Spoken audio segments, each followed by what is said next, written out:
How much CPC should I bid for Gmail ad?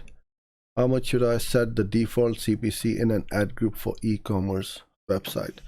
So it really doesn't matter whether you are running a Gmail ad campaign or Gmail sponsored promotions, as they are called, the GSP, whether it's for e-com or lead generation or just for driving traffic to your website, the bids will be the same.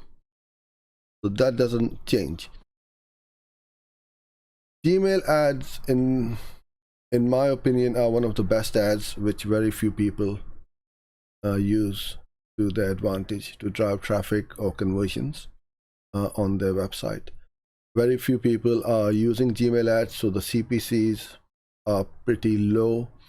You can get a click from as little as 10p or 10 cents, which is in the UK and US.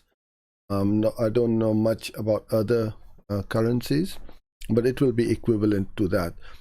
So it's nowhere near or anywhere near the Google display or the search campaign cost per clicks.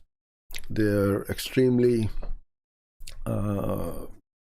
cheap, and the quality of traffic is very good as well, because what's happening is you can target your audience, you can target your keywords, you can target by demographic, and all these various targeting options which are available for Gmail. And this is what I love about Google Ads, is all the targeting options are available for all the different types of ads.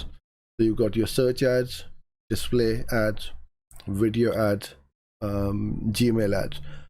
So if you find that you've got certain audiences or targeting which is working really well for video or display, you can try using the same audience for Gmail, because it's that same audience, just a different place where your ads are being shown.